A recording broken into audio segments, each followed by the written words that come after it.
It's 1:30 in the morning here in Cairo, and yet down on the street behind me, they're still out there. Thousands of protesters defying a curfew, even defying soldiers in tanks. They're staying put to say that Egypt's president must go. In Cairo's Liberation Square, rage fueled revolt. Again today, the fed up rose up in a celebration of defiance. By the thousands, they shouted one message: Egyptian President Hosni Mubarak must go. I'm not leaving here until Mubarak is wiped off the face of the earth, this man said. For Mubarak, it's unprecedented repudiation.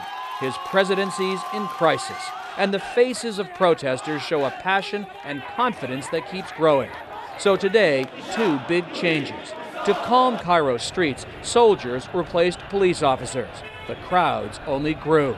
As tanks rumbled in, dozens of people hopped aboard for the ride of a lifetime, theirs and the Mubarak regime's.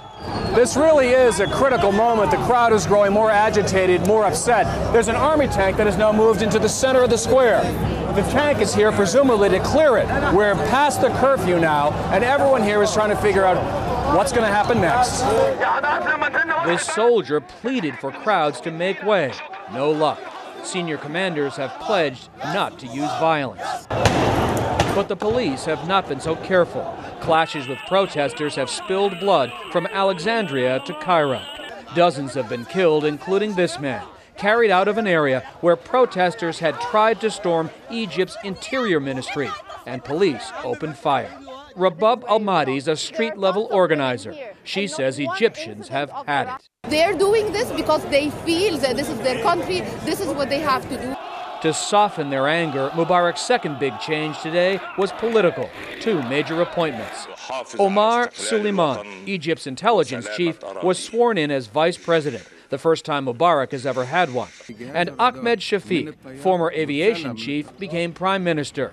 But not enough to many protesters, as Mohammed al-Baradei, Nobel Peace Prize winner and a growing voice in this revolt, told Al Jazeera. Mr. Mubarak, as their regime, has to go, and we have to have a new start.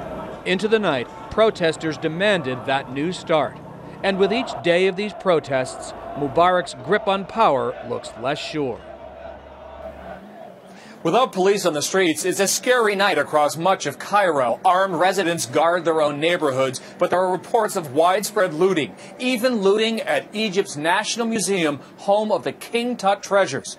But soldiers beat back the looters. Russ? Mark, what was it like for you to be in the square when those tanks rolled through?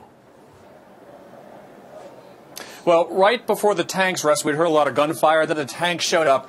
People were scared. A ripple of fear raced through the crowd. No one knew whether the tanks were going to open fire on the people. And then it became clear the answer was no. They weren't going to open fire, and everybody relaxed and stayed relaxed. I mean, as a moment, that was the day's game changer. And as we were leaving, one of the protesters patted me on the back and said, in English, "Welcome to Egypt."